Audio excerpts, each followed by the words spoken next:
దావీదు రచించిన చివరి మాటలు ఇవే. యెషై కుమారులకు దావీదు పలికిన దేవోక్తి ఇదే. ఈ రెండు స్టేట్మెంట్స్కి ఏమైనా డిఫరెన్స్ ఉందా?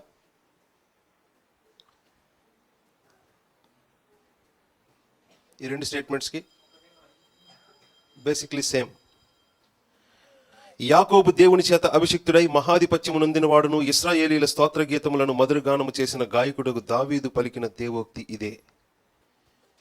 ఈ మూడు స్టేట్మెంట్కి ఏమైనా డిఫరెన్స్ ఉందా? దావీదు దేవుని మాట పలుకుతున్నాడు అని ఇప్పటికే 3 సార్లు చెప్పారు. 3 సార్లు చెప్పింది అదే మాట. అంటే ఆ దేవుని మాట ఏదో దావీదు చెప్పబోతున్నది అది ఎంతో. తర్వాత మాట చూడండి, 2వ వచనం. యెహోవా ఆత్మ నా ద్వారా పలుకుచున్నాడు. ఏమైనా చెప్పారా? మళ్ళీ అదే స్టేట్మెంట్ కదా. ఎన్నోసారి? 4th time same statement.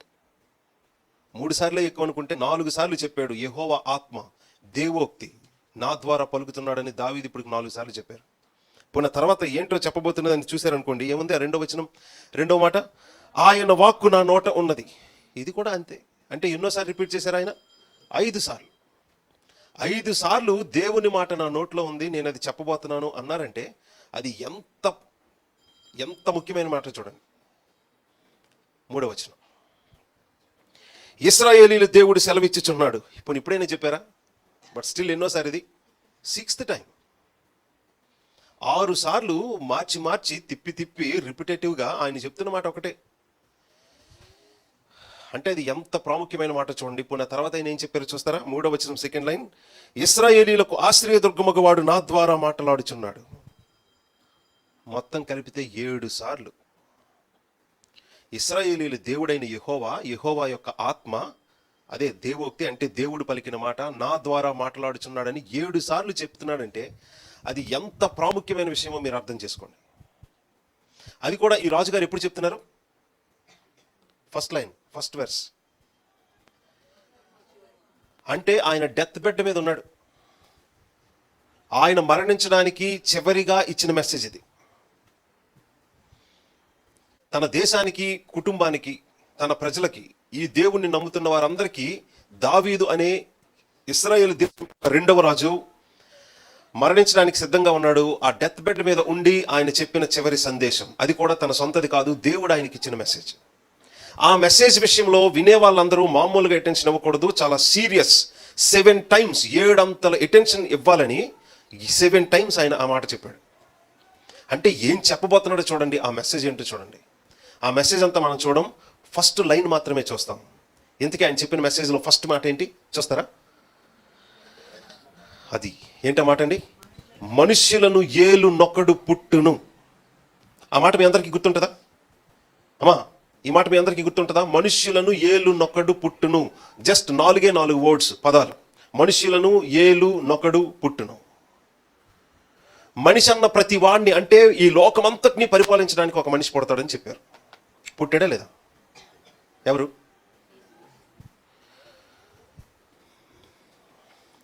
ఆ ప్రవచనం నెరవేరిందా లేదా? అంటే ఫుల్ఫిల్ అయిందా లేదా? బాగా ఆలోచించాలి, బాగా ఆలోచించి చెప్పాలి. మనుష్యులను ఏలటానికి ఒక ఆయన పుడతాడు. 4 పదాలు ఉన్న ఈ ప్రవచనం నెరవేరిందా లేదా? చెప్పట్లేదేంటి మీరు?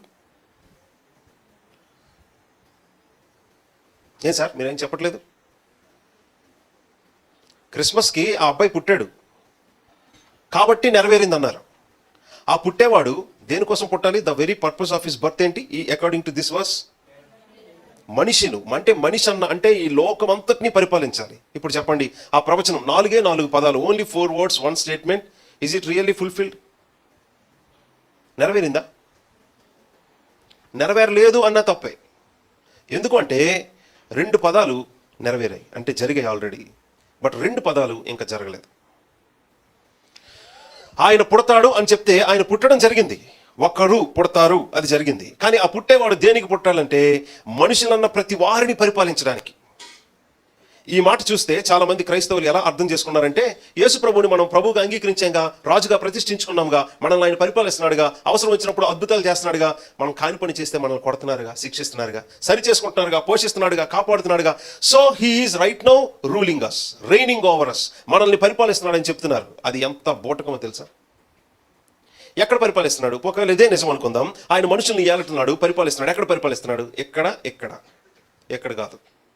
పుట్టడం కూడా ఇక్కడే జరిగిందా? పుట్టడం ఎలా జరిగింది? ప్రపంచ చరిత్రలో ఎలా జరిగింది?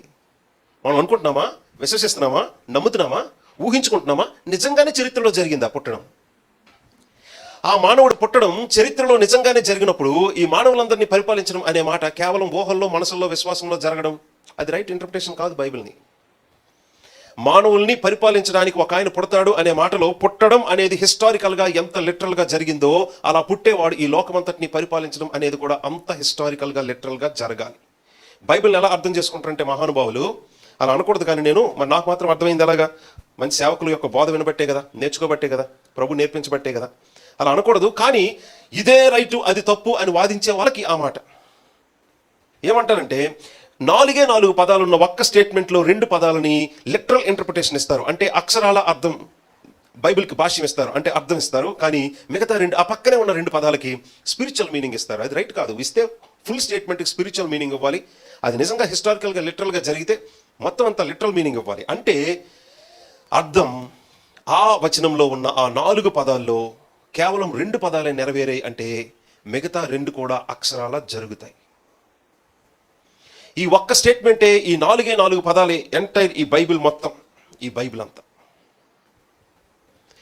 అంతా ఒక్క స్టేట్మెంట్లో పెట్టమంటే ఇదిగోండి ఈ మాట.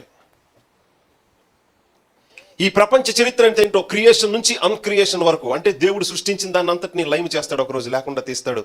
ఎంటైర్ వరల్డ్ హిస్టరీ అంతా దేనికోసం అంటే ఇదిగో ఈ బైబిల్ కోసం. ఈ బైబిల్ అంతా దేనికోసం ఒక్క మాటలో చెప్పమంటే ఈ ఒక్క స్టేట్మెంట్. ఆ స్టేట్మెంట్ చూడకుండా చెప్పగలరా ఒకసారి? మనుషులను ఏలు నొకడు పుట్టును. That's it. ఈ మాట మీరు నమ్ముతారో నమ్మరో, అందుకే 7 సార్లు చెప్పాడు ఆయన. చెప్పింది ఎవరు? నాలంటాడు అనామకుడు కాదు. చెప్పింది ఎవరు? హిస్టారికల్ పర్సనాలిటీ, మామూలు పర్సనాలిటీ కాదు ఆయన. ప్రపంచ చరిత్రలో ఖచ్చితంగా దావీద్ అనే వ్యక్తి లేడని చెప్పడానికి వీలు లేదు, ఈవెన్ సెక్యులర్ హిస్టరీలో కూడా. ఆయన జీవితం యొక్క రికార్డ్ అంతా సెక్యులర్ హిస్టరీలో ఒక రకంగా చెప్పుకుంటారు, బట్ బైబిల్కి అదంతా సరిపోతున్నది. ఆయన జీవితం అంతా జీవించేసి చివరిగా ఆయన తన దేశానికి, ప్రపంచానికి ఇస్తున్న మెసేజ్ తన ఓన్ మెసేజ్ కాదు, అది దేవుని నుంచి పొందుకున్న మెసేజ్ అని 7 సార్లు చెప్పి ఆ మెసేజ్ ఇదే అని చెప్తున్న ఆ మొదటి స్టేట్మెంటే ఈ మానవులందరినీ పరిపాలించడానికి ఒక అబ్బాయి పడతాడు, ఒక ఆయన పడతాడు. సో ఈ ప్రపంచ చరిత్ర అంతా దేనికుందో తెలుసండి, ఈ లోకాన్ని సృష్టించిన వాడు ఈ లోకానికి తెలిసి 2 సార్లు వస్తాడు. ఈ లోకాన్ని సృష్టించిన దేవుడు ఈ లోకానికి తెలిసి 2 సార్లు వస్తాడు మానవునిగా. ఆ 2 సార్లు వస్తాడని దావీదుకి తెలియదు. ఆ విషయం మనకే తెలుసు. ఎలాగంటే అక్కడ ఉన్న ఆ 4 పదాల్లో 2 ప్రోగ్రామ్స్ ఉన్నాయి. ఏంటి? ఒక ఆయన పుట్టాలి, పుట్టేవాడు ఈ లోకం అంతటిని పరిపాలించాలి. పుట్టడం జరిగింది, కానీ ఈ లోకాన్ని పరిపాలించడం ఈ రోజు వరకు జరగలేదు. సో పుట్టడం జరిగింది, అది ఎంత అక్షరాల ఖచ్చితంగా నెరవేరుందో, ఆ పుట్టేవాడు దేనికోసం పుడతాడని బైబిల్ అండ్ ఈ బైబిల్ ఏ దేవుని గురించి సాక్ష్యం ఇస్తుందో, ఆ దేవుడైన యెహోవా అండ్ ఆ దేవుడైన యెహోవా యొక్క పరిశుద్ధాత్మ అండ్ ఆ సేవకుడు అందరూ ఇస్తున్న సాక్ష్యం ఏంటంటే ఆ పుట్టేవాడు ఈ లోకమంతటిని పరిపాలిస్తాడు, పరిపాలించాలి. ఇది బైబిల్ యొక్క మెసేజ్. చాలా విచిత్రంగా, నాకు అర్థం కాలేదు కానీ ప్రపంచంలో ఉన్న పెద్ద పెద్ద మతాలన్నింటిలో ఉన్న కామన్ కాన్సెప్ట్ ఏంటో తెలుసండి? దేవుడు, పాపం, పుణ్యం. పుణ్యం లేకపోతే భక్తి, లేకపోతే నీతి, ఏదైనా మాట ఉపయోగించవచ్చు. దేవుడు, పాపం, పుణ్యం లేక నీతి లేక భక్తి, పరిశుద్ధత, నరకం, పరలోకం. వీటితో పాటు ప్రపంచంలో ఉన్న అన్ని పెద్ద మతాల్లో ఉన్న కామన్ కాన్సెప్ట్, దేవుడు ఒక రాజ్యాన్ని ఈ భూమి మీద పరిపాలిస్తాడు, స్థాపిస్తాడు. హిందువులు రామరాజ్యం అనుకోవచ్చు, మంగోలియన్స్ జెంజిస్ ఖాన్ ఆయన యొక్క రాజ్యం అనుకోవచ్చు, ముస్లిమ్స్ ఇస్లామిక్ స్టేట్ అనుకోవచ్చు. ప్రపంచంలో ఉన్న ప్రతి పెద్ద మతం యొక్క కాన్సెప్ట్లో కామన్గా ఉన్న ఐడియాస్ ఇవన్నీ. సో ప్రతి మతం యొక్క కాన్సెప్ట్ ఈ లోకమంతటిని వాళ్ళ దేవుడే పరిపాలిస్తాడని. ఇలా ప్రపంచంలో ఉన్న మతాలన్నీ ఈ కాన్సెప్ట్ని ఎక్కడి నుంచి అడాప్ట్ చేసుకున్నాయి, ఇన్ అదర్ వర్డ్స్ కాపీ చేసుకున్నాయంటే ఈ లోకాన్ని నిజంగా సృష్టించిన దేవుని యొక్క కాన్సెప్ట్ అది. ఈ లోకాన్ని నిజంగా సృష్టించుకున్న దేవుడు ఒక ఆయన ఉన్నాడు, ఆయన యొక్క ప్రోగ్రామ్ అది. ఇక్కడ కూర్చున్న మీలో చాలామంది యూత్ మీటింగ్ వచ్చారు, కానీ దేనికోసం వచ్చారంటే మీ ప్లాన్ కోసం వచ్చారు. ఇది మా ఫ్యామిలీ పరిస్థితి, ఇది నా పరిస్థితి, ఈ వయసుకి ఎంత కష్టపడుతున్నాను, ఇది నేను సాధించాలి, ఈ విషయంలో దేవుడు నాకు సహాయం చేస్తే దేవుడికి నేను ఏదైనా చేస్తాను, కానీ దేవుడు నాకు ఈ విషయంలో ఇది ఇవ్వాలి. ఒక జాబ్ కావచ్చు, మ్యారేజ్ కావచ్చు, ఒక లవ్ అఫైర్, ఫ్రెండ్షిప్పే కావచ్చు, ఆరోగ్యమే కావచ్చు, పేరెంట్సే కావచ్చు, ఫ్యామిలీసే కావచ్చు, ప్రాపర్టీయే కావచ్చు, ఇంకేదైనా కావచ్చు. మనం ఏదైతే కోరిక కలిగి ఉన్నామో, ఆశ కలిగి ఉన్నామో, మన ప్లాన్ కోసం దేవుణ్ణి మన ప్లాన్ కోసం లాగడానికి, లేక మన ప్లాన్లో, మన డిజైర్లో, మనం అనుకుంటున్న దానిలో దేవుణ్ణి కలుపుకోవడానికి మనం ఇక్కడికి వచ్చిన తర్వాత మొదటి మెసేజ్లో దేవుడు చేస్తున్న పని ఏంటో తెలుసా? ఈ లోకాన్ని సృష్టించి నడిపిస్తున్న దేవునికి ఒక ప్రోగ్రామ్, ప్లాన్ ఉంది, ఒక డిజైర్ ఉంది. అందులోకి మిమ్మల్ని ఆయన తీసుకుంటున్నాడు, లాగుతున్నాడు. మీ జీవితం కోసం, మీ లైఫ్ కోసం ఎంత గొప్ప డిజైర్ కలిగి ఉన్నా, ప్లాన్ కలిగి ఉన్నా, దానికోసం మీరు ఎంత ఎఫర్ట్స్ పెట్టినా అది వెరీ అన్సర్టైన్. మీరు అనుకున్న జాబ్ సంపాదించవచ్చు, ఆ జాబ్కి వెళ్తున్నప్పుడు మీరు యాక్సిడెంట్ అయి చచ్చిపోవచ్చు. మీరు అనుకున్న వ్యక్తిని దేవుడిచ్చి పెళ్లి చేయొచ్చు, సంతోషంగానే ఉండొచ్చు, ఈలోగా ఏ కరోనా లాంటిది వచ్చి ఎవరో ఒకరు చచ్చిపోవచ్చు. ఏమైనా జరగచ్చు. ఎందుకు ఇంకా మాట్లాడి నేను చెప్పడం? ఏమైనా జరగచ్చు. అందులోకి ఈ లైట్లో చూస్తే, అంటే ఈ వెలుగులో చూస్తే, ఈ కోణంతో చూస్తే, ఈ పర్స్పెక్టివ్తో చూస్తే, ఇష్టం వచ్చినట్లు బ్రతకడం, ఎంజాయ్ చేయడం, గొప్ప వాళ్ళు అవ్వడం, పేరు సంపాదించడం, మనమేంటో మనం ప్రూవ్ చేసుకోవడం, ఇదంతా వేస్ట్. అదంతా చేసి ఎంత సంపాదించి జనాలందరి చేత, ప్రపంచం చేత చప్పట్లు కొట్టించుకున్నా కానీ, బట్ స్టిల్ అలాంటి మనిషి మరణించి నిత్యం యుగయుగాలు అగ్నిగుండంలో పళ్ళు కొరకడానికి, ఆడవడానికి వెళ్ళిపోయాడు. మనం ఎక్కడ బ్రతికే 50, 60, 70, 80 సంవత్సరాల గురించి చాలా సీరియస్గా ఉంటాం, బాధపడిపోతాం, ఏడుస్తాం. ఇంకా కొంతమంది అయితే ఆత్మహత్యలు కూడా చేసుకోవడానికి రెడీ. నేను ఎంత కష్టపడ్డాను, జెన్యూన్గా కష్టపడ్డాను, సిన్సియర్గా కష్టపడ్డాను, అయినా నాకు అది రాకుండా మిస్ అయిపోయింది, ఈ మాత్రం దానికి ఎందుకు బతకాలని చనిపోయిన వాళ్ళు కూడా ఉన్నారు ఆత్మహత్య చేసుకొని. అమ్మా, వింటున్నారా ఈ మాటలు ఎందుకు చెప్తున్నాను? మీరు దేని విషయమై ఎంత సీరియస్గా దేవుణ్ణి అడిగినా, దేని గురించి అయినా, అది పాపం కావచ్చు, అది మంచిదే కావచ్చు, ఎంత సీరియస్గా దేవుణ్ణి అడిగినా, మీరు దానికోసం ఎంత సిన్సియర్గా కష్టపడినా, ఒకవేళ అది మీ చేతికి రాకపోయినా, తప్పిపోయినా కానీ, దానికోసం ప్రాణాలు వదిలేసేటట్లు చచ్చిపోవడానికి, చంపేసుకోవడానికి అస్సలు మీరు ఆలోచన చేయొద్దు. జీవితం దానికోసం కాదు. జీవితం దానికోసం కాదు. మీరు కావాలంటే అడగండి, ఏ ఉద్యోగం కోసం జీవితం అంతా కష్టపడ్డారో ఆ ఉద్యోగం సంపాదించిన అడగండి. మీరు అనుకున్న సంపాదించిన తర్వాత హ్యాపీగా ఉన్నారని అడగండి.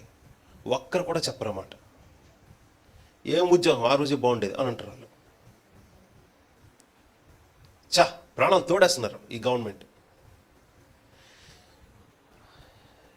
ప్రేమించే వ్యక్తిని పెళ్లి చేసుకోవడంలో కూడా సేమ్ ఫీలింగ్. మీరు నమ్ముతారో నమ్మరో,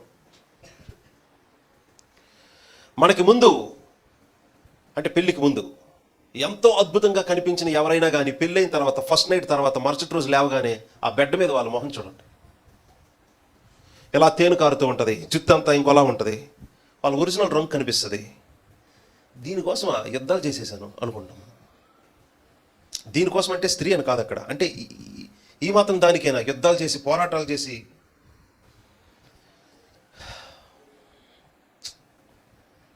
ఈ లోకంలో ఉన్న ఏ సుఖం, ఏ సంతోషం, ఏ విజయమైనా కానీ ఆ సంతోషం ఎక్కువ కాలం నిలవదు. అది సెన్సెస్కి సంబంధించింది. అయితే స్పర్శ, లేకపోతే చూడటానికి, వినటానికి, వాసనకి, రుచికి, సెన్సెస్కి సంబంధించింది ఏదైనా సాటిస్ఫాక్షన్ ఇవ్వదు. పోనీ మీకు ఎంతో నచ్చిన ఒక మంచి సినిమా యాక్టర్, సినిమా అనుకోండి, 10 సార్లు వరుస పెట్టి చూస్తే ఇంకా బోరు కొడుతుంది, చూడలేము. మనకే కాదు, తీసినోడు కూడా చూడలేడు వరుస పెట్టి 10 సార్లు. దీని తర్వాత ఇది జరుగుద్ది, కొద్ది గ్యాప్ ఇచ్చి చూద్దాం అనుకుంటారు. మీకు ఎంతో ఇష్టమైన ఐస్ క్రీమే కావచ్చు, బిర్యానీ కావచ్చు, అనుకున్నంత తినలేం. ఏదో ఒక పాయింట్లో ఆగిపోవాలి, ఇంకా నా వల్ల కాదని.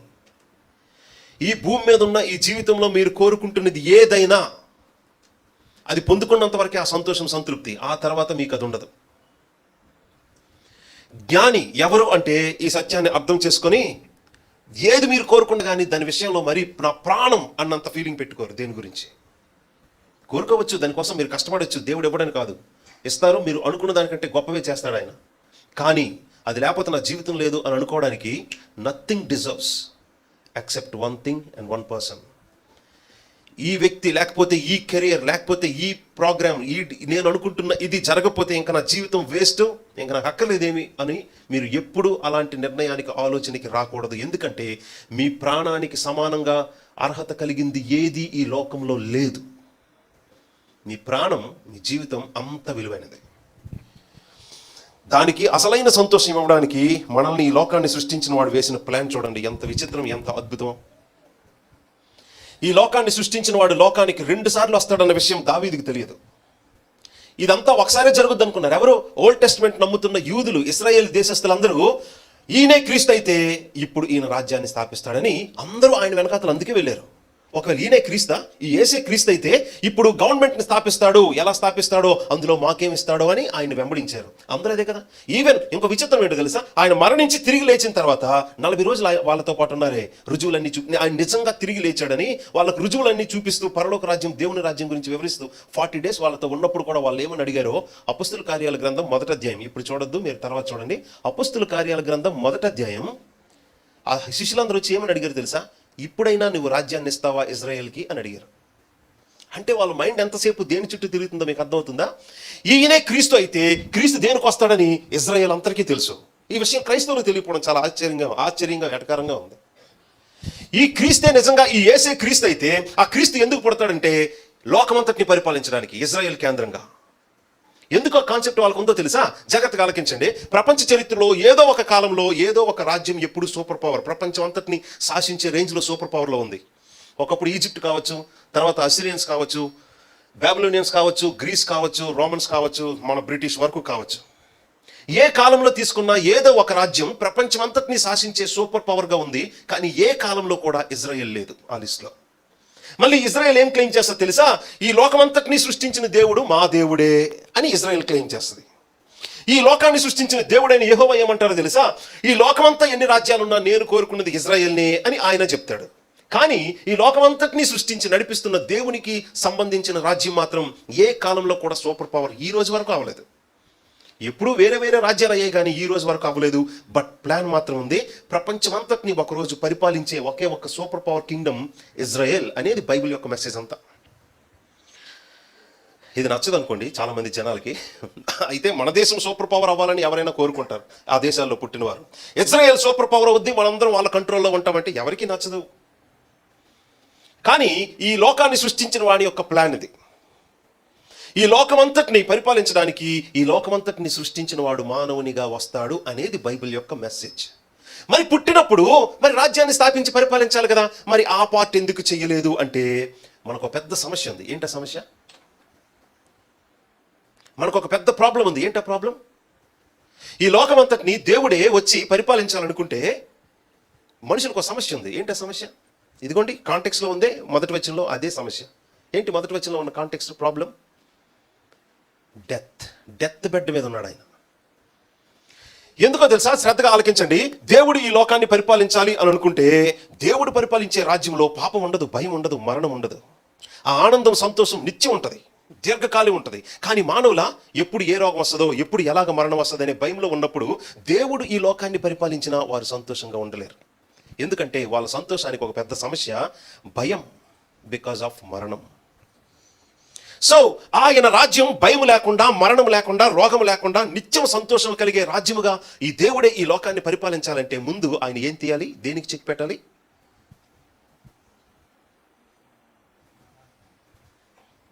మానవులందరికీ ఉన్న ఒక పెద్ద సమస్య మరణం. దాన్ని చెక్ పెట్టాలి. ఈ సమస్య ఎక్కడిది కాదు, ఈ మెసేజ్ ఎక్కడిది కాదు. ఈ మెసేజ్ ఎక్కడదో, నేను ఎప్పుడైనా కొత్త వాళ్ళకు ఒక మెసేజ్ చెప్తే నా మొదటి మెసేజ్ ఎప్పుడు దీని మీదే ఉంటుంది. ఎందుకంటే ఇది బైబిల్ యొక్క ఫౌండేషన్. ఇది ఒక క్రైస్తవుడు, ఒక విశ్వాసి, ఒక మానవుడు ఎందుకు దేవుడు కోరుకున్నట్లు జీవించాలి, దేవుని కోసం జీవించాలి, భక్తిగా జీవించాలి, ఈ విశ్వాసానికి తగినట్టు మనం జీవించాలి అని ఎందుకు కోరుకోవాలంటే అసలు ప్లానే ఇది. దీని మీద కట్టాలి భక్తి అనే బిల్డింగ్ని. ఈ ఫౌండేషన్ వేయడానికి ఈ మొదటి సందేశం. బైబిల్లో ఈ మొదటి పేజీ చూస్తున్నారా? ఈ మొదటి పేజీ ఆదికాండం 1వ అధ్యాయం, ఈ మొదటి పేజీ చూస్తున్నారా? అంటే మీరు ఓపెన్ చేయొద్దులండి, మీకు తెలిసిన విషయం చెప్తాను. ప్రస్తుతానికి అదే వద్దు. ఆ 2వ సమూయేలు గ్రంథం 23వ అధ్యాయం తెరిచుంచండి. ఈ పేజ్లో ప్రోగ్రామ్ ఒకటి చూసారా? ఎంత పెద్ద ప్లాన్ ఉందో చూసారా? ఈ పేజ్లో ఏముందో తెలుసండి? ఈ ఫస్ట్ పార్ట్లో దేవుడు ఈ భూమిని, ఆకాశాన్ని, అందులో ఉన్న ప్రతిదాన్ని సృష్టించి వాటిని పరిపాలించడానికి దేవుని పోలికలో మానవుణ్ణి సృష్టించారు. ఈ పార్ట్లో మానవుడిని ఎందుకు సృష్టించారు? మనల్ని ఎందుకు సృష్టించాడు దేవుడు అంటే దేవుని కోసం, దేవుని తరపున ఈ లోకాన్ని పరిపాలించడానికి. మానవునిలో ప్రత్యేకత ఏంటో తెలుసండి. ఇటు భౌతికమైన సృష్టిని పరిపాలించడానికి భౌతికమైన ఫిజికల్ ఎంటిటీ, అటు దేవునితో సృష్టికర్తతో సంబంధం ఉండడానికి ఆ సృష్టికర్తకు చెందిన స్పిరిచువల్ ఎంటిటీ. ఈ రెండింటిని కలిపి మానవుని సృష్టించారు. ఈ రెండు కలిగిన ఏ సృష్టం లేదు, క్రియేచర్ లేదు. మానవుడు నీవు ఎంతో ప్రత్యేకం. ఇటు ఈ లోకాన్ని పరిపాలించడానికి, భౌతికమైన లోకాన్ని పరిపాలించడానికి భౌతికమైన physique, at the same time ఎవరి కోసం పరిపాలిస్తున్నావు? ఎవరిది అంటే దేవుడు. ఆయన అనంతుడు, నిరాకారుడు, అంటే ఆత్మ. అలాంటి ఆత్మ అయిన దేవునితో సంబంధం కలిగి, ఈ భౌతికమైన లోకంతో సంబంధం కలిగి, ఈ రెండిటికి మధ్యలో మధ్యవర్తిగా పనిచేయడానికి అటు ఆయనది ఒక పార్టు, ఒక నేచర్ స్వభావం, ఇటు దీన్ని ఒక నేచర్, ఒక స్వభావాన్ని కలిపి, ఈ రెండింటిని కలిపి మిమ్మల్ని సృష్టించారు. You are eternal like God. దేవుని పోలికలో మిమ్మల్ని చేసుకున్నారు కాబట్టి మీరు నిత్యం ఉండాల్సిందే. ఒక జంతువు మరణిస్తే దాని జీవితం అయిపోయింది, మట్టిలో కలిసిపోతుంది. కానీ మీ ఆత్మ దేవుని ఊపిరి వల్ల కలిగింది కాబట్టి అది నిత్యం ఉండాల్సిందే. ఆయన ఎందుకు సృష్టించాడంటే ఈ లోకాన్ని పరిపాలించడానికి. కానీ ఒక్క పేజ్ వెనక్కి తిప్పితే ఏం జరిగిందో మీకే తెలుసు. వాళ్ళు పాపం చేసి ఏం తెచ్చుకున్నారు? దేవుని పోలికను ఒక రకంగా పాడు చేసుకున్నారు. మిగతా పోలికలు ఉండొచ్చు, కానీ దేవుని పోలికలో లేని ఈ మూడు ప్రత్యేకమైనవి ఏంటో తెలుసండి. భయం దేవుని పోలికలో ఉండదు, పాపం అన్యాయం దేవుని పోలికలో ఉండదు, మరణం దేవుని స్వభావంలో ఉండదు. ఇవి మీరు తెచ్చుకున్నారు. ఇవి మీరు తెచ్చుకొని ఆ భయంలో ఉన్నారు, అన్యాయం పాపం చేస్తారు, అండ్ దెన్ మరణించే ప్రమాదంలో ఉన్నారు. అలాంటప్పుడు మీతో ఈ రాజ్యం ఎలా అవుతుంది అంటే, దేవుడు బైబిల్లో, ఈ మాట శ్రద్ధగా ఆలకించండి, చాలా ప్రాముఖ్యమైన పాయింట్, సత్యం. అసలు మనల్ని సృష్టించిందే ఈ లోకాన్ని దేవునిలాగా పరిపాలించడానికి. అంటే పాపము అన్యాయము లేకుండా, భయము లాంటివి లేకుండా, మరణం లేకుండా నిత్యం పరిపాలించడానికి. కానీ మనం పాపంతో ఇవన్నీ తెచ్చుకున్నాం. అంటే ఇప్పుడు దేవుడు ఏమయ్యాడు చెప్పండి? బైబిల్లో మొదటి పేజీకే ఈ బైబిల్ దేవుడు ఏమయ్యాడు చెప్పండి? ఫెయిల్డ్. ఆయన వేసుకున్న ప్లాన్ ఆయనే ఫెయిల్ అయిపోతే ఇంకా మన ప్లాన్లు ఆయన ఏం చేస్తాడు? ఇంక మనమేం మొహం పెట్టుకుని ఈయన ప్రార్థన చేస్తాం చెప్పండి? But he's not a failure God. ఆయన యొక్క ప్లాన్స్ మానవులు పాపం చేసి ఎంత పాడు చేసినా కానీ తిరిగి ఆయన దాన్ని రెస్టోర్ చేసుకొని దాన్ని ఫుల్ఫిల్ చేస్తాడు. అది ఈ బైబిల్ స్టోరీ. మొదటి పేజీలోనే ప్రాబ్లంని ఇంట్రడ్యూస్ చేశాడు. ఆ ప్రాబ్లంకి ఎలా చెక్ పెట్టి, ఆ ప్రాబ్లం మానవులు పాడు తీసుకొచ్చినా కానీ పాపంతో భయాన్ని, పాపాన్ని, అన్యాయాన్ని, మరణాన్ని మానవులు తీసుకొచ్చిన దాన్ని తన కుమారుణ్ణి ఈ లోకానికి సిలువ వరకు పంపించి మన భయం, మన మరణం, మన శాపం, మన పాపాన్ని ఆయన మీ వంతు, మీ బదులు, మీ స్థానంలో మీకోసం బలై మరలా దేవుడు బైబిల్లో మొదటి పేజీలో ఏ ప్లాన్ కోసం మానవుల్ని సృష్టించారో ఆ ప్లాన్ కోసం మానవుల్ని ఆయన ప్రత్యేకపరుచుకుంటాడు. ఈ సత్యం ఎవరికి అర్థమై మరలా ఆ ప్లాన్కి నేను వస్తాను, నా పాపాన్ని, నా మరణాన్ని, నా భయాన్ని యేసుక్రీస్తు రక్తంలో కడగండి అని చెప్పి ఎవరైతే ఈ ప్రభు యొక్క ప్రేమను, త్యాగాన్ని, ఆ మరణాన్ని నమ్ముతారో వాళ్ళందరూ ఇదిగో మళ్ళీ బైబిల్లో మొదటి పేజీకి వచ్చినట్టు. బైబిల్లో 3వ అధ్యాయం వచ్చేసరికి ఈ పాపం ప్రవేశించి శాపంతో ఇగో ఈ రోగాలు, కష్టాలు, సమస్యలు, బాధలు, అపజయాలు, అవమానాలు ఇవన్నీ తెచ్చుకున్నాం. బట్ మరలా యేసుక్రీస్తు మరణము, పునరుత్థానంతో మరలా మనందరం ఎక్కడికి వెళ్ళామో తెలుసా? బైబిల్లో మొదటి 2 అధ్యాయాలకు వెళ్ళాం. అది మరలా కంటిన్యూ చేయడానికి ఆయన రెండోసారి వస్తాడు. మొదటిసారి వచ్చినప్పుడు ఆయన ఎందుకు రాజ్యాన్ని స్థాపించలేదంటే, మరణం ఓడించకుండా, మరణం మీద మానవులకు విజయం ఇవ్వకుండా, ఆ మరణానికి కారణమైన పాపానికి క్షమాపణ, ప్రాయశ్చిత్తం జరగకుండా ఆయన మొదటిసారి వచ్చినప్పుడు రాజ్యాన్ని స్థాపిస్తే ఆ రాజ్యం ఆయన ఒక్కడే ఉంటాడు. ఆ రాజ్యంలో ఉన్న వాళ్ళందరూ ఒక 20, 30, 40, 70, 80 సంవత్సరాలు చచ్చిపోయిన వాళ్ళే. ఆయన రాజ్యం ఆయనతో పాటు తాను ప్రేమించిన ప్రజలు కూడా ఆనందించాలి. ఏ భయము లేకుండా, ఏ మరణ భయం లేకుండా ఆనందించి సంతోషించాలంటే ముందు ఆయన మన కోసం ఆ మరణాన్ని ఓడించాలి. అందుకే ఆయన మొదటిసారి వచ్చినప్పుడు మరణాన్ని ఓడించడానికి ఆయన మరణించి తిరిగి లేచి మరి ఇదిగో టైం ఇచ్చాడు. ఈ టైం ఎందుకో తెలుసా? ఈ టైం గ్యాప్ ఎందుకో తెలుసా? ఈ కాలంలో పుట్టిన ప్రతి ఒక్క మానవుడికి ఈ మెసేజ్ చేరాలి. ఈ మెసేజ్ అర్థమైనట్లు ఇప్పుడు చెప్పండి, ఎవరికి బాధ్యత ఉంది? పాస్టర్లకేనా? నేను కలిసే వ్యక్తులకి మీ జీవితంలో మీరు ఎప్పుడూ కలవలేరు. మీరు కలిసే వ్యక్తులకి నా జీవితంలో నేను ఎప్పుడూ కలవలేను. మీరు మాత్రమే కలవగలరు ఆ పీపుల్ని. వాళ్ళు మీకే పరిచయం, మీకే ఫ్రెండ్స్, మీకే రిలేటివ్స్, మీరే కలుస్తారు. ఏ సేవకులు ప్రతి ఒక్క మనిషిని పట్టుకోలేరు. మీరు ఎందుకు ఈ విషయాలు వింటున్నారో తెలుసా? దేవుడి మొదటి సందేశంలో ఎందుకు ఈ మాటలు మాట్లాడుతున్నారో తెలుసా? మీకు పెద్ద డ్యూటీ ఉంది. ఈ డ్యూటీ విషయంలో మీకు అసలు కన్సర్న్ లేదు, సీరియస్నెస్ లేదు. మనకున్న సీరియస్నెస్ అంతా ఏంటంటే, ప్రభువా నాకు కావాల్సింది అది నాకు ఇచ్చేస్తే చాలు, నీకేదో ఒకటి ఇస్తా, ఏదో ఒకటి చేస్తా అని మనం దేవునితో డీల్ మాట్లాడుకుంటాం. కానీ అది మీకు చేయలేక కాదు, మీరు కోరుకున్న చేయలేక కాదు, ఆయనకి ఇష్టం లేక కూడా కాదు, చేస్తాడు. కానీ దానికంటే ముందు అబ్బాయి నువ్వు దానికోసం జీవించడం అది వయసు కాదు. జ్ఞానం కాదు, తెలివైన పని కాదు. మీరు దేనికోసమైనా జీవించవచ్చు, ఏదైనా అడగొచ్చు, ప్రభు మీకు ఏదైనా ఇస్తాడు, కానీ అది పర్మనెంట్ కాదు.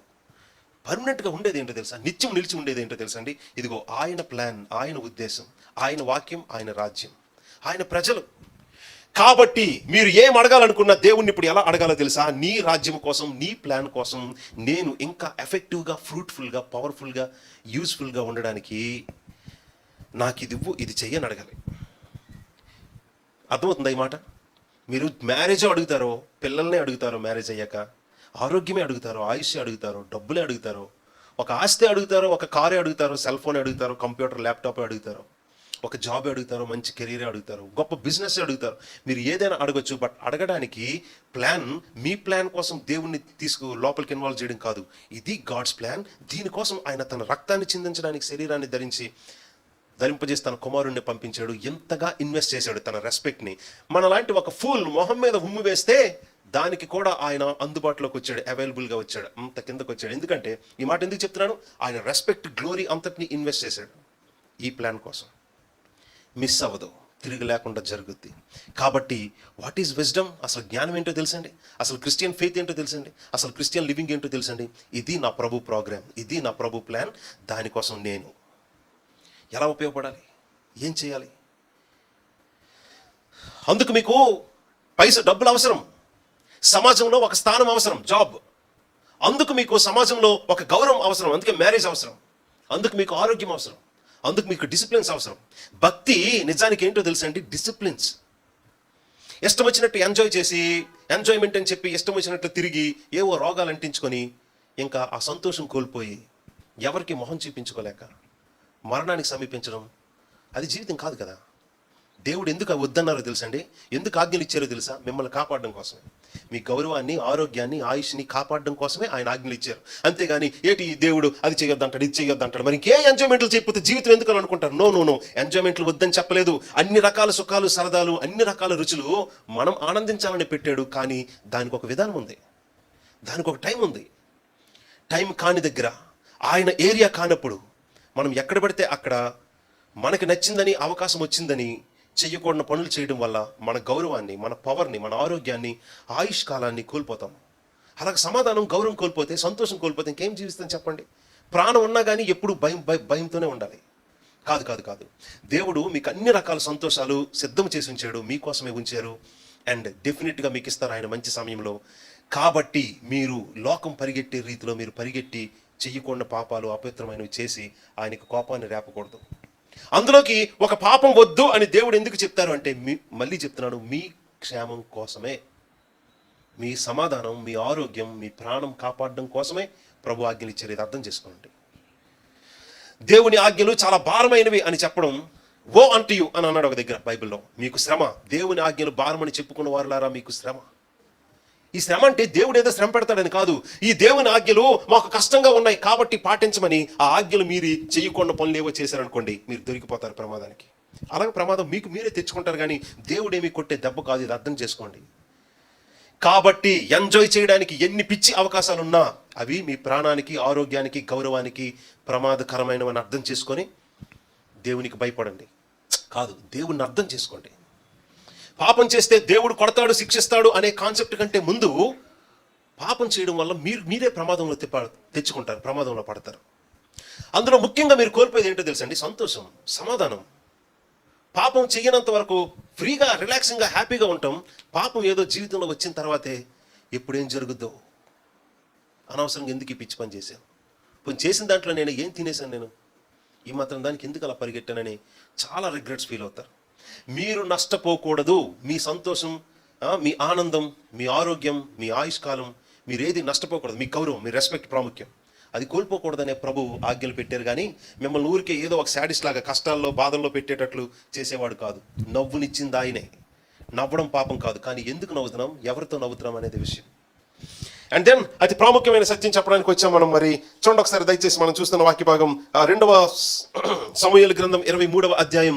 ఈ వాక్య భాగంలో మీకు కనిపిస్తున్నది అతి ప్రాముఖ్యమైన సత్యం. బైబిల్ అంతా ఇదే మెసేజ్, ఒకే ఒక్క వచనం, కానీ ఆయన 2 రాకడల గురించి మాట్లాడుతుంది. అంటే ఈ లోకాన్ని సృష్టించిన వాడు 2 సార్లు వస్తాడు. మీరు ఆ రాబోతున్న ఆ క్రీస్తుకి, వచ్చిన ఆ క్రీస్తుకి ఫాలోవర్స్ అయితే, అంటే వెంబడించి వారైతే ఇప్పుడు ఈ మాట వినండి. ఆయన మొదటిసారి వచ్చినప్పుడు మీరు ఈ లోకానికి మొదటిసారి వస్తారు.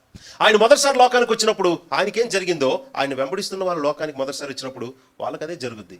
ఏంటది? Rejection, rejection, rejection, rejection. People look at you as if you are like a fool. People ఎలా చూస్తారంటే ఒక ఫూల్గా చూస్తారు, మనల్ని వేస్ట్ ఫెలోగా చూస్తారు. మనకి ఏదో చేత కాదు, జ్ఞానం లేదు, పనికి మాలిన వాళ్ళం అన్నట్టుగా చూస్తారు. యేసుక్రీస్తుని అలాగే చూశారు. మీరు ఆయన ఫాలోవర్స్, ఆయన్ని వెంబడించే వాళ్ళైతే, ఆయన ఫాలోవర్స్ అయితే, ఆయన శిష్యులు అయితే, ఆయన మొదటిసారి లోకానికి వచ్చినప్పుడు మనం కూడా మొదటిసారి లోకానికి వస్తాం. ఆయన ఫస్ట్ టైం లోకానికి వచ్చినప్పుడు ఆయనకి ఏం జరిగిందో, మీరు ఫస్ట్ టైం వచ్చినప్పుడు లోకానికి వచ్చినప్పుడు మీకు అదే జరుగుద్ది. ఆయన ఫాలో అవడం అయిపోలేదు, అది ఫస్ట్ హాఫ్ మాత్రమే. సెకండ్ హాఫ్ ఏంటి? ఆయన రెండోసారి లోకానికి వచ్చినప్పుడు ఆయన ఫాలో అయ్యే వారందరినీ, పరిశుద్ధులందరినీ వెంట పెట్టుకొని ఆయన వచ్చును. బైబిల్లో 15 సార్లు ఉంది ఈ స్టేట్మెంట్, డిఫరెంట్గా. ఆయన యందు విశ్వాసం ఉంచిన వారందరినీ తిరిగి లేపి మరి వేరే శరీరాలు ఇచ్చి మరి ఆయనతో పాటు వెంట పెట్టుకొని వస్తాడంటే అర్థమేంటి తెలుసండి? ఈ యేసుక్రీస్తుని వెంబడించేవారు ఆయన రెండవసారి వచ్చినప్పుడు మరలా మిమ్మల్ని రెండవసారి లోకానికి తీసుకొని వస్తాడు. ఆయన రెండవసారి వచ్చినప్పుడు ఆయనకి ఏం జరుగుద్దో, ఆయన్ని వెంబడిస్తున్న ఆయన వెనకాతలను మనకి అదే జరుగుద్ది. ఆయన లోకాన్ని ఏలితే మీరు కూడా లోకాన్ని ఆయనతో పాటు పరిపాలిస్తారు. దేవుని పరిశుద్ధులందరూ రాజ్యము ఏలుదురు అనే మాట ఓల్డ్ టెస్ట్మెంట్, న్యూ టెస్ట్మెంట్లో కూడా చాలాసార్లు చూస్తాం. రాజ్యం దేవుడండి, ఆయన నిత్యం అనంతం అన్నిటి మీద రాజ్యం చేస్తూ ఉన్నాడు. ఎన్నో దగ్గర ఈ వాక్యం మనకు కనిపిస్తుంది. రాజ్యం ఆయన కోసమే కాదు, రాజ్యం మీ కోసం. ఎందుకంటే that is what the very opening plan of the Bible. అసలు బైబిల్లో ఉన్న మొదటి పేజీలో ఉన్న ప్లానే అది. పాపము కానీ, అన్యాయము కానీ, మరణము కానీ ఎటువంటి భయము కూడా లేకుండా సంతోషంగా దేవుని కోసం మానవులు ఈ లోకాన్ని పరిపాలించాలనేది ప్లాన్. అది పాడైంది 2-3 పేజీలు వచ్చేసరికి. అండ్ దెన్ దాన్ని మరలా ఎలా రెస్టోర్ చేసి, ఆయన యొక్క ప్లాన్ ఫెయిల్ కాదు. ఎలాంటి ప్రాబ్లం వచ్చినా, ఈ దేవుని యొక్క జ్ఞానం, శక్తి ఎలాంటివో తెలుసా? ఎంత పెద్ద ప్రాబ్లం వచ్చినా ప్రతి దాన్ని ఆయన రివర్స్ చేసి మరలా తన ప్లాన్ని ఆయన జరిగిస్తాడు. ఇది జరగబోతున్నది. ఇప్పుడు మీరు ఎక్కడున్నారో తెలుసా? మీరు పుట్టారా? ఏడుస్తూ స్కూల్కి వెళ్ళామా? భయపడుతూ ఎగ్జామ్స్ రాసామా? టెన్షన్లు పడుతూ ఈ కాంపిటేటివ్ ఎగ్జామ్స్ రాస్తూ ఉన్నామా? ఏదో రోజు సంతోషమో ఏడుపో మరి ఏదో ఒక రకంగా పెళ్ళిళ్ళు అవుతాయి జీవితానికి. పిల్లల్ని కంటాం, వాళ్ళ జీవితాలు ఇంతే. ఏదో తింటాం, భరిస్తాం, సంపాదిస్తాం, అనుభవిస్తాం. ఏదో కొంతమంది మెచ్చుకుంటారు, కొంతమంది తిట్టుకుంటారు. ఇవన్నీ జరిగిపోయి చచ్చిపోతాం. ఇవన్నీ ఎక్కడున్నాయి తెలుసా? మీ పుట్టుక నుంచి మరణం వరకు మీ జీవితం అంతా, అది సంతోషం కావచ్చు, ఏడుపులే కావచ్చు, ఇవన్నీ ఎక్కడున్నాయి తెలుసా? మీరు చూస్తున్నారా పదాన్ని, ఆ వచనాన్ని చూస్తున్నారా? ఆ వచనంలో 4 పదాలు ఉన్నాయే, ఆ 4 పదాల మధ్యలో మీ జీవితం అంతా ఉంది. మనుష్యుల నేలు ఒకడు పుట్టును. ఆయన పుట్టాడు, ఇంకా పరిపాలించడానికి రాబోతున్నాడు. ఈ రెండింటి మధ్యలో మీ జీవితం అంతా ఉంది. సో మీ జీవితం అంతా ఎవరి కాంటెక్స్లో ఉందో తెలుసా? ఏ కాంటెక్స్లో బతుకుతున్నారో తెలుసా? మీకు అర్థమవుతుందా? ఆ 2 వచనాలు, ఆ ఒక్క వచనంలో ఉన్న ఆ 4 పదాల మధ్యలో ఉన్నాయి మన జీవితాలు, నాది మీది, ఈ కాలంలో జీవిస్తున్న వాళ్ళందరివి. కానీ అసలు the very purpose of life మీకు ఏదైనా అర్థమవుతుందా? ఎవరి కోసం, ఎవరి ప్లాన్ కోసం, ఏ కాంటెక్స్లో మనందరి జీవితాలు, పుట్టుకలు, మరణాలు వరకు ఉన్నాయో చూడండి. ఆయన మొదటి రాకడికి, ఆయన రెండవ రాకడికి మధ్యలో పుట్టి బతుకుతున్న మనం ఎవరి కోసం పుట్టాం అర్థమవుతుందా? దేనికోసం బతుకుతున్నాం అర్థమవుతుందా? నవ్వితే దేనికోసం నవ్వుతున్నాం అర్థమవుతుందా? ఏడిస్తే దేనికోసం ఏడుస్తున్నాం అర్థమవుతుందా? ఆయన తిండి పెట్టి పోషిస్తే దేనికోసం తిండి పెట్టి పోషిస్తున్నాడు అర్థమవుతుందా? ఆయుష్, ఆరోగ్యం ఇస్తే దేనికోసం ఇస్తున్నాడు అర్థమవుతుందా? ఒకవేళ మనల్ని 2 దెబ్బలు కొట్టి ఆయన సరి చేస్తే దేనికోసం సరి చేస్తున్నాడు అర్థమవుతుందా? మీరు ఇప్పుడు అడుగుతున్నారు ఏవో దేవుణ్ణి, ఇప్పుడు దేనికోసం అడగాలో అర్థమవుతుందా? ఈ ప్లాన్ని పక్కన పెట్టి మీరు దేనికోసం అడిగినా ఈ దేవుణ్ణి లేక ఈ మాటల్ని, ఈ బైబిల్ని మీరు నమ్మనట్టే. ఇది మత గ్రంథం కదా, వీళ్ళు ఎలాగే చెప్పుకుంటారులే. నో, ఇలాంటి జ్ఞానం ఏ మత గ్రంథంలో ఉంది చెప్పండి? ఇలాంటి హిస్టారిసిటీ, దేవుడు మానవుల్ని మరణము కానీ, పాపము కానీ, భయము కానీ లేని దినాలతో ఈ లోకంలో వారికి అద్భుతమైన రాజ్యం ఇవ్వాలంటే ముందు వాళ్ళకున్న సమస్య మరణము, మరణ భయము, శాపము, రోగము, వాటన్నిటినీ తీసేయడానికి ఆయన ముందొచ్చి ఏం చేశాడు? అలాగా ఏ దేవుడు ఈ లోకానికి పాపక్షమాపణను ఉచితంగా, వినండి వినండి వినండి, ఏ దేవుడు ఈ లోకానికి పాపక్షమాపణను, ప్రాయచిత్తాన్ని, మరణాన్ని ఓడించగలిగేటట్లు ఏ దేవుడు ఈ లోకానికి ఫస్ట్ అవకాశం ఇస్తాడో, అక్కలు అన్నయ్యలు వింటున్నారా ఈ మాటలు? అదే రుజువు, ఈ లోకాన్ని తీర్పు తీర్చి నాశనం చేయడానికి హక్కు, అధికారం ఉన్నది ఆయనకే. ఎందుకంటే ఈ లోకం తన పాపాన్ని బట్టి తీర్పు తీర్చడానికి ఏ దేవుడైనా యుగపురుషునిగా వస్తే, ఆ యుగపురుషుడు మీరు పాపం చేశారు కాబట్టి మిమ్మల్ని తీర్పు తీరుస్తున్నా, నాశనం చేస్తున్నా అని చెప్పి ఈ లోకానికి రావాల్సిన దేవుడు యుగపురుషుడిగా వచ్చాడు అనుకోండి, నిజంగా ఆయన దేవుడైతే ఏం చేయాలో తెలుసా? ముందు క్షమించి మారిపోవడానికి అవకాశం ఇవ్వాలి. ముందు క్షమించి వాళ్ళ జీవితాలు మార్చుకునే అవకాశం ఇవ్వని వాడు, మీరు పాపం చేస్తున్నారు కాబట్టి మిమ్మల్ని చంపి నరకంలో వేయడానికి వచ్చాను అని చెప్పడానికి హక్కు లేదు. కానీ మీరు ఇప్పుడు అర్థం చేసుకోండి, ఒక్క లాజికల్ పాయింట్తో ఈ లోకాన్ని తీర్పు తీర్చడానికి రాగలిగే అధికారం, హక్కు, అవకాశం, లాజిక్ ఏ రకంగా చూసినా ఉన్న ఒకే ఒక దేవుడు యేసుక్రీస్తు. ఎందుకంటే ఆయనే ముందుగా ఈ లోకానికి వచ్చి ఫ్రీగా, ఉచితంగా మనుషులు మారటానికి అవకాశం ఇచ్చాడు. పాపాన్ని క్షమించడానికి మీ వంతు, మీ బదులు, మీ స్థానంలో మీ పాపశిక్ష అంతా ఆయన మీద వేసుకొని నీ బదులు ఆయన పాపశిక్షకు మరణం పొందాడు కాబట్టే ఎంత ఉచితంగా క్షమించే అవకాశం ఇస్తున్నాడు. కాబట్టి అదే ప్రూఫ్, అదే అసలైన లాజికల్ పాయింట్. ఈ లోకాన్ని తీర్పు తీర్చడానికి హక్కు, అధికారం ఉన్నది ఆయనకే. క్షమించడానికి, తప్పించుకోవడానికి, మారడానికి అవకాశం ఇవ్వని దేవుడు తీర్పు తీర్చడానికి హక్కు లేదు, చంపడానికి హక్కు లేదు. బట్ దేవుడు అలాగే ఎవరికి అవకాశం ఇవ్వడు. ఆయన జ్ఞానం రేంజే వేరు, ఆయన జ్ఞానం రేంజే వేరు. ఆ రెండు పదాలు మనం చూసాం. ఆ రెండు పదాల్లో ఉన్న థియలాజికల్ ట్రూత్ ఇది. ఈ మాట ఈ సమయంలో మీతో ఎందుకు చెప్పారో తెలుసండి. ఇదిగో ఇప్పుడు మీ జీవితాలు, ఇదిగో ఎక్కడున్న వాళ్ళు ఎవరు తక్కువ కారండి. మరి మీ గురించి మీరు ఏమనుకుంటున్నారో, పక్కల గురించి మీరు ఏమనుకుంటున్నారు, కానీ ఎక్కడున్న వాళ్ళు ఎవరు తక్కువ కాదు. కానీ ఈ రాజుగారు మిమ్మల్ని ఎలా చూస్తున్నారో తెలుసా? ఎక్కడున్న రాజుగారు తన యొక్క పనిని పూర్తి చేయడానికి తనకి ఎవరు సహకరించారో వాళ్ళ గురించి కొన్ని మాటలు చదువుతున్నారు. చూడండి, అద్భుతం. ఒక్కొక్క మాట చదువుతున్నా. ఈ 23వ అధ్యాయం అంతా ఇలాగే ఉంటుంది. బట్ మనకు అంత సమయం లేదు, మన టైం అయిపోయింది కాబట్టి కొన్ని మాటలే మనం చదువుకుంటాం. ఎక్కువ వివరించుకోవడానికి కూడా సమయం లేదు, కేవలం చదువుకోవడానికి. ఆ మాట చదువుతున్నాను చూడండి, ఎంత అద్భుతమైన మాట. మనకి ఇంకా కరెక్ట్గా 7 నిమిషాల సమయం ఉంది. ఈ 7 నిమిషాల్లో ఈ 3 వచనాలు చదవాల్సిన పని ఉంది. చదువుతూ ఉన్నాను. మొదటి మాట 20వ వచనం. దయచేసి చూడండి, 20వ వచనం, 23వ అధ్యాయం 20వ వచనం. చూడండి, ఒక్కొక్కరు ఎలాంటి వాళ్ళు. ఎక్కడ కూర్చున్న వాళ్ళందరూ అటువంటి వాళ్ళే, ఏ మాత్రం తక్కువ కాదు. సిస్టర్, సోదరులైనా, సహోదరులైనా, పెద్దవాళ్ళ వయసులో అయినా, చిన్నవాళ్ళైనా కానీ మీరందరూ ఏ మాత్రం తక్కువ కాదు. కానీ మీకున్న ఈ ప్రత్యేకత దేనికోసం ఇన్వెస్ట్ చేస్తున్నారు, దేనికోసం ఖర్చు చేస్తున్నారు అనేదే పాయింట్. దానికి వచ్చే ముందు కొన్ని వచనాలు చదువుతాను చూడండి. అట్లీస్ట్ 3 కోసం చదువుతూ ఉన్నాను. 20వ వచనం. మరియు కబ్సెయేలు ఊరివాడై క్రియల చేత ఘనత నుండి ఒక పరాక్రమశాలికి పుట్టిన యెహోయాదా కుమారుడైన బెనాయా అను ఒకడు ఉండెను. ఈ బెనాయా అనే ఆయన ఏం చేశాడు? ఇతడు మోయాబీయుల సంబంధులకు ఆ 2 శూరులను హతము చేశాను. మరియు మంచు కాలమున బయలు వెడలి బావిలో దాగి ఉన్న ఒక సింహమును చంపివేశాను. ఎక్కువ వివరాలు చెప్పుకోలేము, బట్ వెరీ లైట్గా అక్కడికి వచ్చేద్దాం. మంచు కాలమున బయలు వెడలి బావిలో దాగి ఉన్న సింహమును చంపాను. బైబిల్లో చరిత్రలో ఎంతమంది ఉన్నారు సింహాన్ని చంపిన వాళ్ళు? బట్ బైబిల్లో 3 పేర్లే ఉన్నాయి. సంసోన్ గారు, దావీదు గారు, ఇదిగో 3వ వ్యక్తి బెనాయా. సంసోన్ మీదకి అటాక్ చేయడానికి వచ్చినప్పుడు ఆయన తిరిగి దాన్ని చంపాడు. దావీదు ఇంకొక కేసులో చంపాల్సి వచ్చింది సింహాన్ని. బట్ ఈయన ఎందుకు చంపాడు తెలుసా? ఈయన మరీ వెరైటీ. వీళ్ళిద్దరి కంటే వెతికెళ్ళి మరీ చంపాడు. అది ఎక్కడుందో వెతుక్కొని వెళ్ళి మరీ చంపాడు ఒక్కడే. ఎందుకు పరిస్థితి ఏంటో తెలుసా? అది మంచుకాలం. మంచుకాలం అంటే ఈ జంతువులన్నీ దాక్కుని ఉన్నాయి. ఈ సింహానికి ఫుడ్ దొరకలేదు, చాలా ఆకలితో ఉంది. కాబట్టి ఈ సింహం ఇంకెక్కడ ఫుడ్ దొరకట్లేదు, అది మంచు కురుస్తున్న సమయం. ఈ జంతువులన్నీ ఎక్కడెక్కడ దాక్కుని ఉన్నాయి. దానికి ఫుడ్ లేక ఎంత ఆకలిగా ఉందో అది ఊళ్ళోకి వచ్చేసింది. అది ఊళ్ళోకి ఆహారం లేక ఎవరినో తినడానికి వచ్చిందన్న విషయం అర్థమైంది. కాబట్టి జనాలందరూ సింహాన్ని చూసి తలుపులు వేసుకుని ఇంట్లో దాక్కున్నారు. మరి ఎంతసేపు అలా దాక్కున్నారో. కానీ ఒకడు ఉంటాడు కదా ఊరికొకడు, అప్పట్లో ఒకడు ఉండేవాడు. ఇలాంటివన్నీ ఇలాంటి వాళ్ళకే, ఇలాంటి టైటిల్స్ అన్ని ఇలాంటి వాళ్ళకే. ఆ టైంలో అక్కడ ఒకడు ఉన్నాడు. అందరూ ఇంట్లో దాక్కుని ఉంటే ఈ ఒక్కడ మాత్రం బయలు వెడలి అంటే ఏంటో తెలుసండి? అందరూ తలుపులు బిగించుకొని ఇంట్లో ఉంటే ఒక్కడ మాత్రం తలుపు తీసుకొని బయటకు వచ్చాడు. ఈ దేవుని ప్రజలు ఇశ్రాయేలీలందరినీ భయపెడుతూ వాళ్ళు బయటికి రావడానికి అవకాశం లేకుండా, బయటకు వస్తే చంపేస్తా, తినేస్తా అని మరణముతో కబలించడానికి సిద్ధంగా ఉన్న ఆ శత్రువు ఎక్కడుందో ఆ సింహం ఏం చేసిందో తెలుసా? వీళ్ళందరూ తలుపులు వేసుకొని ఇంట్లో ఉండడం కాదు, కానీ ఎవరు వస్తే తిందామని వెళ్ళిపోయినట్లు నటించేటట్లు అది ఒక బావిలో దిగి దాక్కుంది నీలో. వీళ్ళందరినీ దేవుని ప్రజలు ఎక్కడ ఉన్న వాళ్ళు, దేవుని ప్రజలందరినీ ఒక మరణ భయంతో వాళ్ళు బందీలుగా ఉన్నారు. వాళ్ళ ఇళ్లలో వాళ్ళే బందీలుగా ఉన్నారు.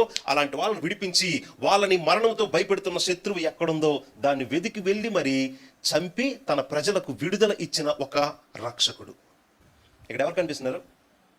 స్పిరిచువల్గా గర్జించి సింహం వలె సాతాను ఎవరిని మింగదామా అని తిరుగుతున్నాడు. వాడి సమయం కొంచెమే ఉందని. కానీ అలాగా ఈ సాతాను ఎవరిని మింగదామని గర్జించి సింహం వలె తిరుగుతూ ఉంటే వాడి కోరల నుంచి, అలాంటి మరణకరమైన ప్రమాదం నుంచి ఒక రక్షకుడు మనందరి కోసం దాన్ని ఓడించి మరి మనకు విమోచించిన యేసుక్రీస్తు ప్రభు. ఇలాగ ఈ వాక్య భాగాన్ని ఇంటర్ప్రిటేషన్ చేయాలంటే ఇది యూదులది. ఒక యూదుడు ఏం చేశారో చూస్తే యూదులందరికీ లెసన్ అదే. అలాగే ఆ యూదుడు ఎవరి కోసం ఉన్నారంటే క్రీస్తు కోసం ఉన్నాడు. సో క్రీస్తు కోసం మెసేజ్ ఏంటో చూస్తే క్రైస్తవులందరికీ మెసేజ్ అదే. యూదుడికి మెసేజ్ ఏంటో తెలుసండి? ఇతను కాడు ఒక యూదుడు అంటే ఇశ్రాయేలీ దేశస్థుడు. యూదుడు అంటే యోధా గోత్రానికి చెందినవాడని కాదు నా అర్థం.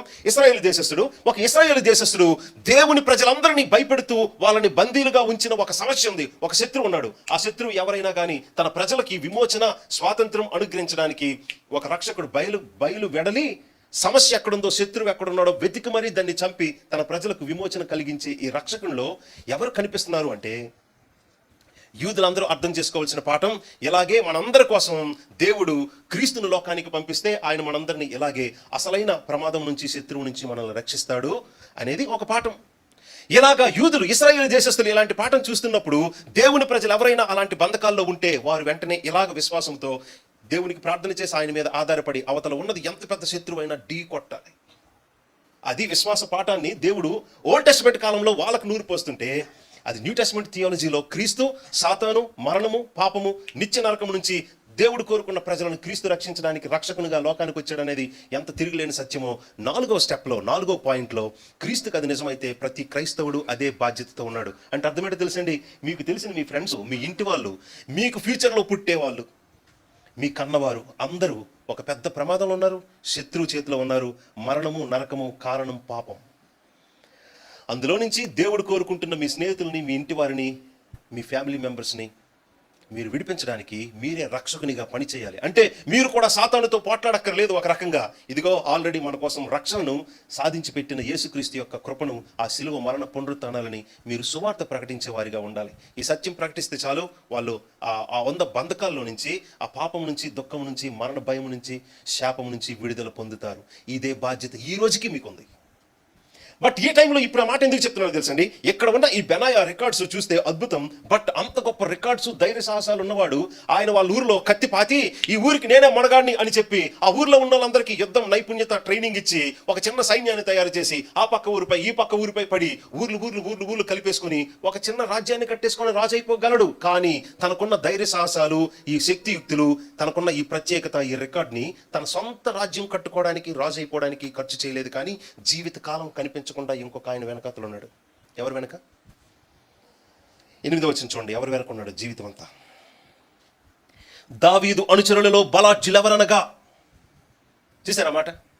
ఎవరు రాశారు ఈ మాటలన్నీ? బెనాయా గురించి ఎవరు రాశారు? ప్రపంచ చరిత్రలో సింహాన్ని చంపిన వీరులు ఎంతోమంది ఉన్నారు, కానీ ఇక్కడ ఎవరు రాశారు కాబట్టి బైబిల్లో ఈయన పేరు పడింది. దావీదు గారు ఎందుకు రాశారు ఈయన రికార్డ్ని?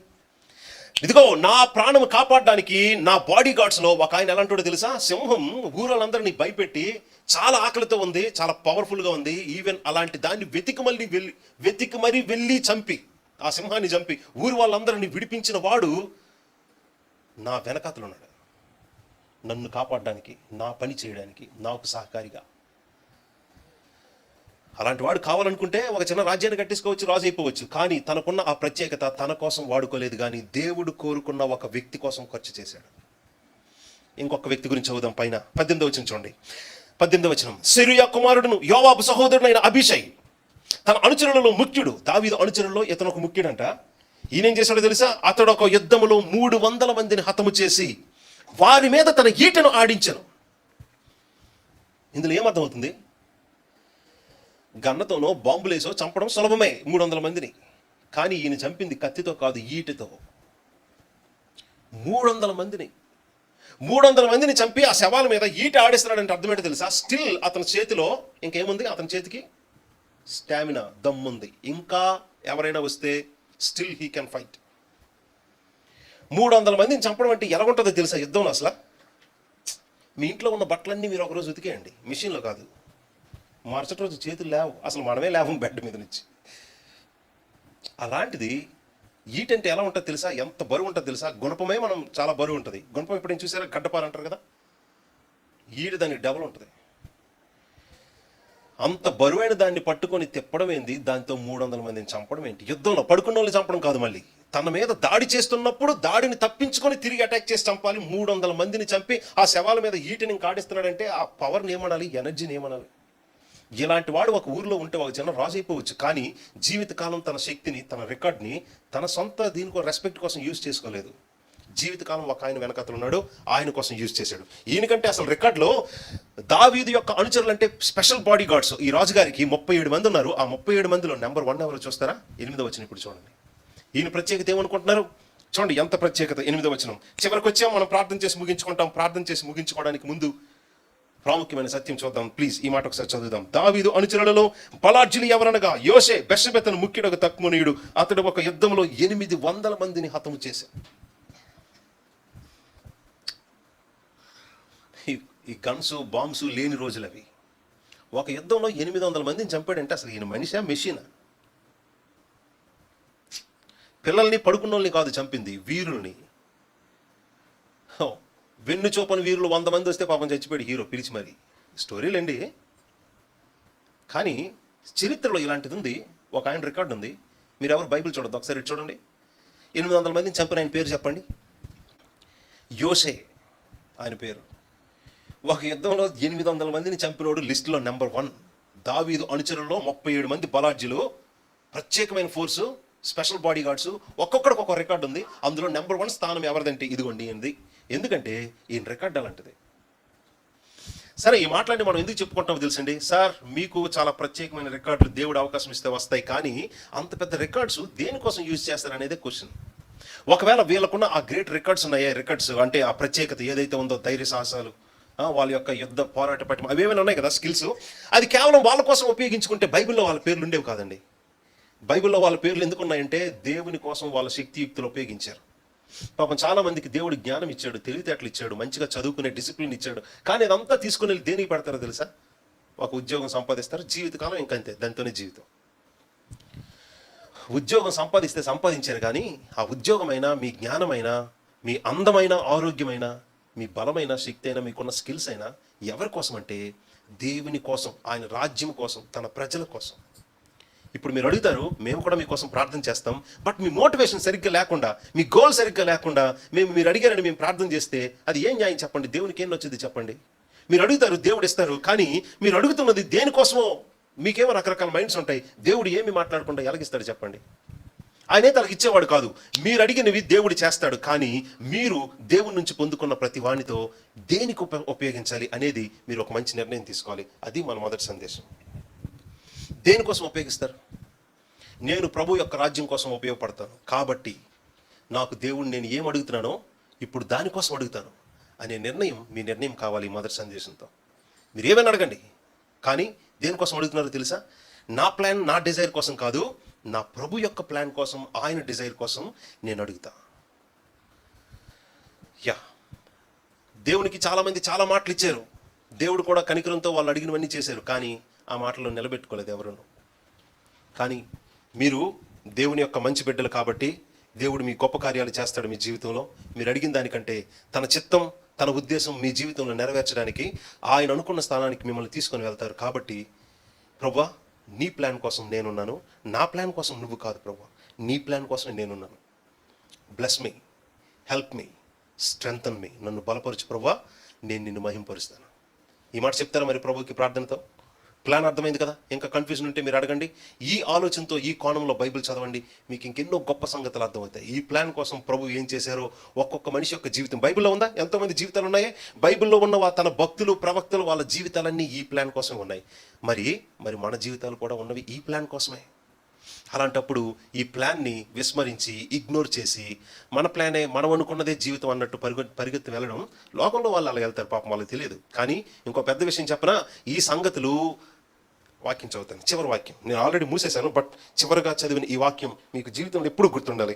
అలాంటి మాట ఒకటి మనం చదువుకుందాం. చూడండి, మార్కు సువార్త నుంచి ఈ ఒక్క మాట దయచేసి చూడండి. మార్కు సువార్త 4వ అధ్యాయం, బైబిల్ వెనక నుంచి చూస్తే 34వ పేజీలో ఈ మాటలు ఉంటాయి. కామన్ ఫాంట్ తెలుగు బైబిల్ అయితే బైబిల్ వెనక నుంచి 34వ పేజీ, మార్కు సువార్త 4వ అధ్యాయం నుంచి ఈ మాట మనం చదువుతున్నాం. ఎందుకు? ఇప్పుడు మనం విన్న ఈ కాన్సెప్ట్ అంతా, ఈ సిద్ధాంతమే, డాక్టర్నే, ఇది థియాలజీయే. కానీ ఈ థియలాజికల్ ట్రూతే బైబిల్ అంతా రన్ అవుతుంది. బైబిల్లో ఉన్న ప్రతి వ్యక్తి, ప్రతి క్యారెక్టర్ ఈ పాయింట్ కోసమే జీవించారు. అందుకే బైబిల్లో ఉన్నారు, నిత్యత్వంలో ఉంటారు, దేవుని రాజ్యంలో ఉంటారు. మీరు లోకంలో కోరుకున్నవన్నీ సంపాదించి అసలు కోల్పోతే ఏం ప్రయోజనం చెప్పండి? ఈ జీవితం కూడా మీకు సంతోషకరంగా, ఆశీర్వాదకరంగా చేస్తారు. అంతకంటే గొప్ప మహిమను, గౌరవాన్ని, జీవితాన్ని ఫ్యూచర్లో ఆయన రెండవసారి వచ్చినప్పుడు కూడా మీకు ఇస్తారు. కాబట్టి ఈ మాట ఒకసారి చూడండి. Very encouraging. చదువుతున్న 10వ వచనం, 4వ అధ్యాయం 10వ వచనం. ఆయన ఒంటరిగా ఉన్నప్పుడు 12 మంది శిష్యులతో కూడా ఆయన చుట్టూ ఉండిన వారు ఈ ఉపమానమును గూర్చి ప్రభువుని అడిగారు. 11వ వచనం, అందుకు ఆయన, దేవుని రాజ్య మర్మము తెలుసుకోవడానికి మీకు అనుగ్రహింపబడి ఉన్నది, కానీ వెలుపలుండి వారు ఒకవేళ దేవుని వైపు తిరిగి పాపక్షమాపణ ఎక్కడ పొందేస్తారు అని వారు చూచుటకైతే చూచి కనుగొనకయు, వినడానికైతే వింటారు, కానీ గ్రహింపకయు ఉండునట్లు అవన్నీ ఉపమాన రీతిగా వారికి బోధింపబడుచున్నవని వారితో చెప్పాను. ఈ మాట అర్థమవుతుందా మీకు? ప్రభువా నువ్వు చెప్పావు కానీ మాకేం అర్థం కాలేదని అడిగారు శిష్యులు. అప్పుడు ప్రభు అన్న మాట ఏంటో విన్నారా? మీరు మళ్ళీ జాగ్రత్తగా చదువుకోండి, ఇంగ్లీష్లో చదువుకోండి, ఇంకా క్లియర్గా ఉంటుంది. ఏమన్నారో తెలుసా? ఆ వింత ఏంటో తెలుసా? అందులో చాలా బాధ కూడా ఉంటుంది, అందులో చాలా సంతోషం కూడా ఉంది. కానీ సత్యం ఏంటో తెలుసండి, ఇదిగో అబ్బాయి, ఈ విషయాలు మీకు మాత్రమే అర్థం కావాలని అలా చెప్పా, మిగతా వాళ్ళకి అవి అర్థం కాకూడదు. ఎవరికి? మీకు మాత్రమే. అంటే ఎవరు? మీరు దేవుని రాజ్య మర్మం తెలుసుకొనుట మీకు మాత్రమే అనుగ్రహింపబడి ఉన్నది. వెలుపలుండి వారు అవి చూస్తారు, వింటారు, కానీ గ్రహింపరు. ఎందుకంటే వాళ్ళు ఆ రాజ్యానికి సంబంధించిన వాళ్ళు కారు, వాళ్ళు అందులో కనిపించకూడదు, రాకూడదు. ఇప్పుడు ఈ మాటలు మీతో ఎందుకు చివరిగా చెప్పానో తెలుసా? ఈ మాటలన్నీ తన రాజ్యం గురించి, ఆ రాజుగారి గురించి, ఈ బైబిల్ యొక్క అసలైన మీనింగ్ ఏంటో, థీమ్ ఏంటో, దేవుని యొక్క ప్రోగ్రామ్ ఏంటో అక్కలు అన్నలు వింటున్నారు. ఈ మాటలో మీకే దేవుడు ఎందుకు తెలియజేశారో తెలుసండి. You are in the plan, you belong to this kingdom, that's why he reveals it to you. కాబట్టి ఒకవేళ మీరు అనుకున్నవి ఏది ఈ జీవితంలో జరగకపోయినా, అమ్మ వింటున్నారా మీరు? You are not at all a loser. Please understand this. మీరు అనుకున్నవి ఏది ఈ జీవితంలో జరగకపోయినా, దేవుడు చేయకపోయినా, you are not at all a loser. You are so special. You are chosen. You are chosen one. మీరు ఆయన కోసం, గొప్ప ప్లాన్ కోసం కోరుకోబడ్డారు. కాబట్టే మీకు మాత్రమే ఈ విషయాలు అర్థమవుతాయి, మీకే తెలియచేస్తాడు, బయట ఉన్న వాళ్ళకి అర్థం కావు. మనతోనే ఇదే టైంలో మార్నింగ్ నుంచి కూర్చుంటారు కొంతమంది. అలాంటి వాళ్ళు ఎవరు ఉండకూడదని నా విష్. కానీ మార్నింగ్ నుంచి కొంతమంది మనతోనే కూర్చుంటారు, కానీ మనం చెప్పిన మాట ఒక్కటి ఎక్కదు, అసలు ఏమీ అర్థం కాదు. అంతకంటే ఇంకేం చెప్పను? అదే ప్రూఫ్ ఏంటి? That they are not belong to this program. మీకు ఈ సత్యం అర్థమవుతుందంటే ఆయనే రివీల్ చేయాలి. ఆయన ఎవరికి రివీల్ చేస్తాడంటే ఓన్లీ ఈ ప్లాన్కి చెందిన వారినే. ఈ మాట మీతో చివరిగా మళ్ళీ ఎందుకు చెప్పానో తెలుసా? ప్రార్థన చేస్తానని. కాబట్టి నో ప్లేస్ ఫర్ డిస్కరేజ్మెంట్స్. ఏ విషయంలో డిస్కరేజ్ చెందొద్దు, హోప్లెస్గా ఫీల్ అవ్వద్దు. You are so special because you are chosen by him for his glory. You are greatly blessed. కాబట్టి ఇప్పుడు మీరు ప్రార్థన చేస్తే లోకంలో ఉన్న వాళ్ళకి ప్రార్థన చేయకూడదు. మీ ప్రార్థన కానీ, మీ భక్తి కానీ, మీ జీవిత విధానం కానీ, మాట్లాడే భాష కానీ, పద్ధతి కానీ మారిపోవాలి. ఎందుకంటే you are a special one. You belong to God and his kingdom. And God bless you. ప్రార్థన చేస్తున్నాను. పరిశుద్ధ తండ్రి, నా ముందున్న ఈ ప్రియ బిడ్డలందరినీ నీ కృపలో బలపరిచి ఆశీర్వదించండి. వారి జీవితంలో ఎలాంటి పరిస్థితుల్లో ఉన్నా కానీ వాళ్ళు ఎప్పుడు భయపడకూడదు, నిరాశ చెందకూడదు, ఎప్పుడు బలవంతుల్లా, ధైర్యవంతుల్లా ఉండాలి.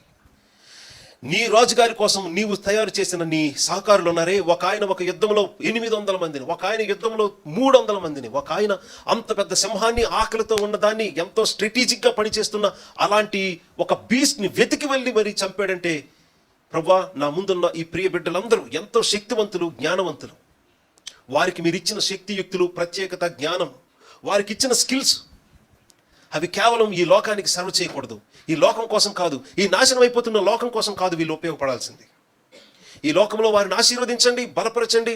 నీ కొరకు, నీ రాజ్యం కొరకు, నీ కుమారుని కొరకు, నీ నామం కొరకు, నీ మహిమ కొరకు, నీ సత్యం కొరకు, నీ వాక్యం కొరకు ఈ స్థలంలో ఉన్న యవ్వన బిడ్డలందరూ ఫలించినట్లు, అనేక మంది జీవితాలకు ఆశీర్వాదకరంగా ఉండినట్లు ఈ స్థలంలో ఉన్న వారందరినీ ఆశీర్వదించి మహిమ పొందుకోవాల్సిందిగా ప్రార్థన ఆలకించగలిగే ఒకే ఒక్క నామమైన యేసు క్రీస్తు ప్రభు పేరట ఈ ప్రార్థన విన్నపాలన్నీ అడిగినవి పొంది ఉండి మిమ్మల్ని స్తుతిస్తున్నాము తండ్రి. ఆమేన్.